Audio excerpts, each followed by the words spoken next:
talk about different stuff, man, random stuff. But today we ran across some stuff, man. And one thing we've been seeing a lot is people quitting their jobs across the country.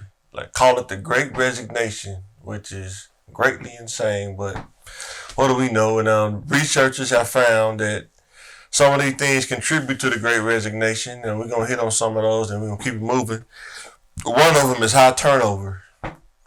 Yeah, it just seems like now, I think maybe part of it during the pandemic, people figured out they could survive without a job or become their own bosses and try different things, you know what I mean? So it's the opposite. You think when the world kind of opened back up just a little bit that everybody would run to jobs, to run to that safety and security of having a 9-to-5 job or doing shift work. But people have really found a lot of freedom within the pandemic, and people aren't tolerating just these 40-hour work weeks, no vacations, you know what I mean, being stressed like that. And you got to think most jobs are in the public and working for the public, or they're in contact with other people. They just don't believe these wages are worth risking their lives or their families' lives. Right. And they haven't changed a lot, you know what I mean? And if you get COVID or anything, you get sick like that, that's 2 weeks. You know what I mean? And if you're just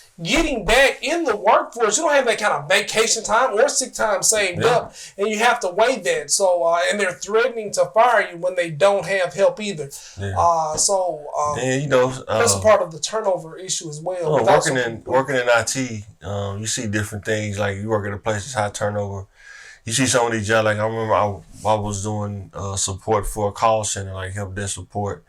High turnover. I mean, they probably hired 10 people, man, and we mess around and have a betting pool of how long they'll make it, man. And sometimes they won't even make it 2 months, man. But that's why I tell kids, man, go to school, man. Please, man, get these little jobs like. They're not a career, they just jobs. They just need you to just come in there and keep the wheel turning. There's no skill involved. I don't know. I think from my experience, I see a lot of those jobs are like really high turnover because they know somebody else can come in and fill right then, It's kind of like being on an NFL team, If you're a skill player, they don't want to get rid of you. But if you just roster a special teams guy, roster filler, the 18th guy on the roster, I mean, they can find somebody else to do that, you know what I'm saying? We got 4 corners, 4 receivers, and you're one of those receivers. You feel like you're important, but you're just number 4, number 5 on the depth chart. And we see that with those jobs. And I'm not going to say those jobs don't require skill, because I went back into customer service, sat in the call center just like you as well. You do have to have a skill with... no, I'm saying, like, it don't require a skill. I'm saying have a skill to get a job that's not in the high turnover percentile. Yes. Yeah, you were talking about being more of a professional versus, just maybe an entry-level position where you can move the call center, all you pretty much had to do was take phone calls. You had to look at stuff on your computer and tell the people whether they had coverage or not. If I'm not mistaken, I think that's what they had to do. But it was no major skill that, a specialized skill that you had to do. They could just bring somebody in off the street, tell them this is what you do. That's how they looked. I'm telling you how they looked at it. How management and stuff. You have a cattle. We can get a bum off the street to do this job. So why do we have to give you preferential treatment? Hey, you want to go home? If you can go home, you want to. I can find somebody else. I'm telling you, man, it's wild west in some of these jobs, man. You gotta be careful, man.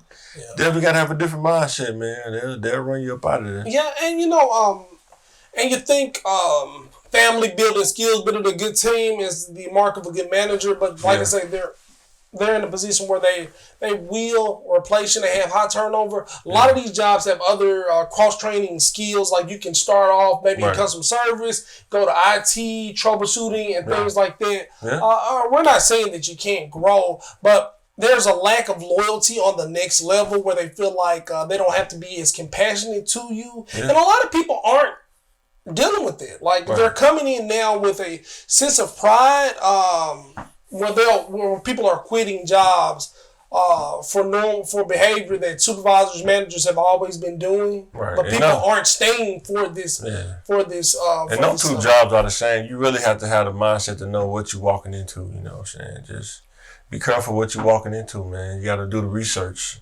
Don't just go into stuff thinking, oh, they gonna pay me X amount of dollars. This job's gonna be awesome. Then when you get in there, man, this job ain't about nothing, man.